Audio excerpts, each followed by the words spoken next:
자, 그 미셸 푸코가 쓴 책을 좀 일반적으로 첫 시간이니까 그 개론적으로 좀 이렇게 살펴보는 시간을 갖겠습니다. 원래 우리가 정치 철학적인 관점에서 보면 그 감시와 처벌에 나오는 권력 문제, 훈육적인 권력, 그다음 성의 역사 이론에 나오는 무슨 생체 권력 이런 얘기가 제일 중요한데 그렇다고 바로 그런 얘기를 하게 되면 좀 뭐 그 푸코가 쓴 문제의식이 뭔지 잘 모르니까 중요한 책 몇 권을 이렇게 쭉 좀 나가겠습니다. 그 첫 번째가 이제 광기 역사인데 광기 역사는 사실은 사람들이 많이 알기는 하지만 다 읽기에는 조금 지겨워요. 원래 우리말로 번역된 책은 영어판 번 그 축약본을 우리말로 옮겼고 원래 프랑스의 원본은 굉장히 볼륨이 두꺼워 한 500페이지 되는데 이게 역사책인지 정치 철학책인지 뭐 뭔 소리인지 잘 몰라요. 그래서 저도 다 읽진 않고 그냥 그 축약본으로 조금만 읽었는데 얘기는 간단하면 이런 겁니다. 17세기와 18세기를 이제 구분을 해놓고 17세기 전에 사람들이 미쳤다고 하는 그 대상이 뭐였냐면 나병 환자, 문둥병 환자를 미친 사람이라고 폴리, 불어로 폴리, 영어로 매드니스, 너 미쳤어 이렇게 할 때 그걸 뭐라고 그랬냐면 그 문둥병에 걸린 사람을 미쳤다고 생각을 했다는 거예요. 그리고 그 사람들을 어떻게 대했냐면 오히려 이제 그 미친 사람들이 그 신과 가까이 있는 사람이다. 신과 신의 목소리를 듣고 뭐 그러니까 예를 들어서 왜 좀 이상한 사람들이 뭐 헛소리 막 하잖아요. 요즘은 그 헛소리 하면 이거 저는 이상하구나 그래 아예 이제 말을 듣지를 않는데 옛날에 그렇게 헛소리를 하면 아 이거 우리는 모르지만 신의 얘기를 하는 거다. 신의 어떤 뜻을 전달하는 거다. 그리고 굉장히 오히려 신성하게 생각을 했다는 거 아니에요. 그래서 이 사람 이런 문둥병 환자들을 어떻게 치료했냐면 그렇게 흐르는 강물에다가 이제 배를 띄워놓고 거기에서 먹고 살게 했다는 거예요. 그 뭐냐면 그 강물에 그 어떤 문둥병이나 이런 게 좀 씻겨 내려가기를 바랬던 거죠. 그래서 이제 뭐 예를 들면 음식도 떨어지고 물도 떨어지면 마을 어귀에 도착할 거 아닙니까? 그러면 마을에서 아주 기분 좋게 아 좋은 사람들 왔다. 그래서 물도 주고 음식도 주고 또 다시 이렇게 강을 이렇게 떠돌아다니게 했다는 겁니다. 이게 17세기 이전에 유럽에서 미쳤다고 하는 사람에 대한 태도고 뭐 처방이 그랬다는 거예요. 근데 어느 날 갑자기 이제 이게 중요해요. 왜 그런 일이 벌어졌는가를 푸코는 중요하게 생각하죠. 왜라는 질문이라기보다는 그냥 어떻게 세상이 변했느냐 이겁니다. 17세기 이후에 그렇게 이전에는 뭐 그 광기 혹은 미친 사람에 대해서 그렇게 생각했던 오히려 호의적으로 생각했던 그 분위기가 유럽에 오면 갑자기 달라진다는 거예요. 그거 중에 하나가 뭐냐면 1656년에 오피탈 제네랄이라고 하는 오피탈이라는 게 이제 병원이라고 생각을 하는데 이게 그 강금소죠. 강금소. 일반 강금소 같은 게 생겨가지고 사람들을 잡아놓기 시작했다는 거예요. 그러니까 미친 사람들을 잡아놓기 시작했다는 거예요. 이제 푸코는 이거를 대감금의 시대라고 불러요. 그러니까 이때부터 보통 사람들과 이 미친 사람들이 이제 분리가 되는 거죠. 저 사람 이상한 사람이야 이렇게 되는 거죠. 근데 이렇게 대감금 시대, 1656년을 대감금의 시대라고 하는데 시작된 시대라고 하는데 가만히 보니까 거기에 잡혀 들어온 사람들이 주로 누구였냐면 가난한 사람들, 불황자들, 그다음에 무슨 일 안 하는 사람들 이런 사람을 잡아가뒀다는 겁니다. 그리고 그 사람들한테 강제 노역을 시키기 시작했다는 거예요. 이게 이제 소위 푸코가 얘기하는 소위 뭐냐면 이제 광기와 정상인의 구분. 다시 말해서 우리가 계몽 1656년이면 칸트적인 기점으로 보면 이게 이제 계몽이 시작되는 사람들이 뭔가 현명하게 합리적이 되는 시기였는데 그 사람은 가두기 시작했다는 거예요. 그러니까 이제 이게 푸코가 역사를 보는 차원이고 이제 칸트의 계몽주의를 비판하는 차원이죠. 지난 몇백 년 동안의 역사가 어떤 합리성의 역사고 이성의 역사였다는 게 아니고 오히려 인간이 자꾸 사람들을 잡아 가두고 분리하고 정상과 광기를 분리하고 그랬다는 겁니다.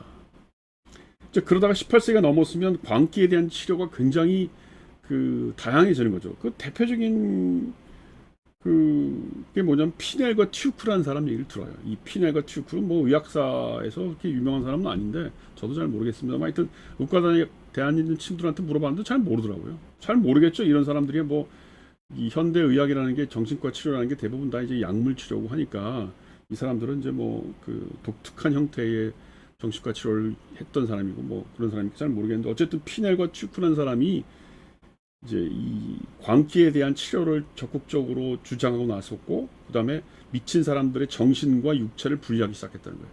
그러니까 미쳤다는 게 과거에는 이 몸도 망가진 거라고 생각했는데 이제는 몸은 내버려 두고 정신만 가지고 이제 광기 미쳤다고 하는 규정을 하게 되고 그 사람을 이제 따로 보호하기 시작했다는 겁니다. 그 다음에 이제 프로이드가 나와가지고 드디어 이제 이 인간의 언어와 신의 언어를 분리시키는 거죠. 미친 사람이 하는 말을 인간의 언어로 해석하기 시작한 거예요.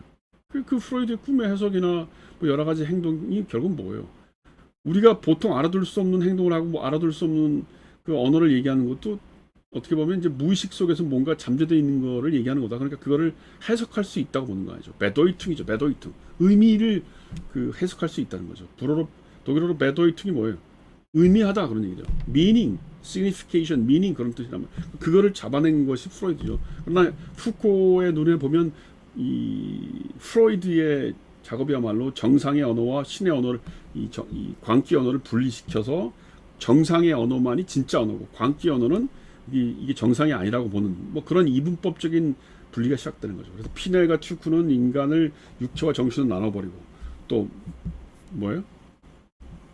좀 전에 프로이드는 그 언어 자체를 신성한 언어라고 생각했던 거를 다 이제 세속의 언어로 바꾸고 이 사람 문제가 있다고 보기 시작하는 겁니다. 그래서 이 도덕적인 감금의 시대가 되었다.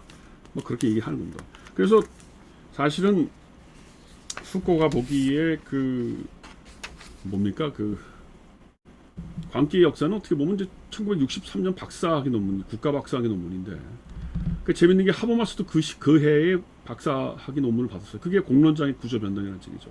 공론장의 구조 변동은 뭐냐면 그 민주주의가 제대로 됐다. 17세기, 18세기의 이 문학적 공론장이 정치적 공론장으로 변해가면서 서열의 자유민주주의가 굉장히 자리를 잘 잡았다. 그러니까 인간의 어떤 계몽적인 능력, 이성적인 능력이 굉장히 꽃피웠던 시기라고 보는 거예요. 이 17세기, 18세기가. 근데 같은 시기를 연구했던 푸코는 그 시기가 오히려 인간을 정상과 광기를 구분하고 인간의 정신과 육체를 분류하고 또 무슨 광기의 언어를 정상의 언어로 분류하고 그래서 점점 분류하고 배제하는 역사가 시작됐다고 보는 거죠.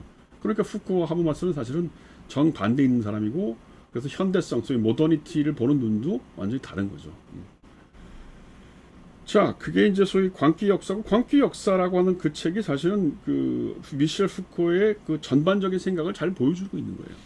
그 다음에 나온 게 이제 이 임상의학의 탄생인데, 이건 제가 번역을 한 책입니다. 참 이거 번역한다고 제가 파리 그때가 언제요? 91년인가 92년인가 겨울에 그 다락방에서 이거 번역하고 앉아 있었는데, 그러니까 어떻게 된 거예요? 92년이 몇 년 된 겁니까? 30년 됐나요? 30년 넘었나? 하여튼 뭐 그 시절 전에 이제 이거 보면서 참 저도 눈물 많이 흘렸는데, 원래 이 임상의학의 탄생이나 광기의 역사는 이 조르주 깡길렘이라고 하는 소위 그 선생이죠. 미셸 푸코인데 선생인데 원래 깡길렘은 의사였어 실제로. 근데 이 사람이 쓴 이 정상적인 르 노르말 에 르파톨로지 이 책 정상적인과 병리적인 것이라고 한 책을 쓴 겁니다. 그래서 그 굉장히 그 여기에 이제 미셸 푸코가 이 책에 미셸 푸코가 서문도 쓰고 그랬단 말입니다. 여기 보면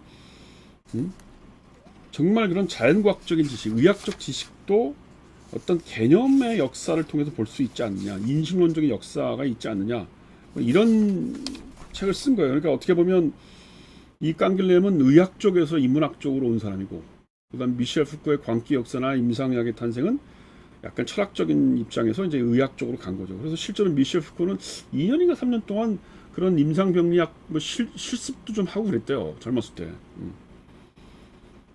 사실은 그러니까 프랑스의 지적 체계라는 게 특히 유럽이 그래요. 특히 그 중에서 프랑스가 가장 심한데, 무슨 나는 문과야 이과야, 나는 무슨 정치학 전공이야, 나는 철학 전공이야, 나는 역사학 전공, 이런 구분이 없어요. 특히 이제 이 미셸 푸코가 나왔던 대학이 그 에콜 노르말 수페리오라고, 이게 이제 정말 뭐 사르트르, 멜로퐁트 이런 사람들이 다녔던 학교인데, 뭐 예전에는 한 100명, 200명 이렇게 뽑아요. 그러니까 거기 처음 들어가서 한 4년 동안 공부할 때 전공이 없어요. 다 그냥 라틴어 공부하고 역사 보고 철학 공부하고 4년 내내 그렇게 전공이나 무슨 분류가 없이 공부를 해요. 그래서 이런 사람들이 쓴 글을 보면 뭔 소린지 모를 만한, 그러니까 너무 아는 게 많어. 너무 아는 게 많아서 이게 도저히 우리 같은 사람은 따라가기가 어려워요. 철학 그러면 당연히 무슨 칸트나 헤겔 얘기할 것 같은데, 이게 사실은 지금 철학책이란 말이에요. 광기 역사나 임상의 탄생이 철학책인데 그 안에서 다루는 얘기는 의학 지식이 있어야 됩니다. 근데 의과대학교 다니는 친구들한테 물어보면 자기들도 잘 모르는 의학 지식이라는 거예요. 어려운 거죠. 여기도 이제 미셸 푸코가 썼던 그 서문 같은 거 보면, 여기 보면 31페이지에 보면 깡길렘은 생물학의 역사에서 개념의 형성에 특히 중요성을 부여해 연구해왔다, 이런 얘기를 한 거예요. 그러니까 생물학적인 연구를 하면서도 무슨 반사 환경, 기형과 기형성, 세포 내분비 조절 개념 등 여러 가지의 어떤 그 의학적인 개념들이 어떻게 만들어졌는가를 그 추적했다는 거죠. 그래서 생명과학이라고 하는 것이 일정한 자기의 역사가 있다는 겁니다. 그래서 여기 보면 33페이지에 조금만 읽겠습니다. 이게 지금 여기 이 조르지 깡기엠이 썼던 책에 미셸 푸코가 서문을 쓴 걸 제가 보고 있는 겁니다. 33페이지에 보면 개념 형성은 살아가는 한 가지 방식이지 생명을 죽이는 방식은 아니다. 그것은 완전한 유동성 가운데서 살아가는 한 가지 방식일 뿐 생명을 고정시키는 것이 아니다. 그것은 매우 독특한 양식의 정보이다. 뭐 이렇게 얘기를 쓰고 있는데, 내가 왜 이걸 읽었냐면 이 임상의학의 탄생이라는 게 그런 맥락을 갖고 있다. 그건 다음 시간에 합시다.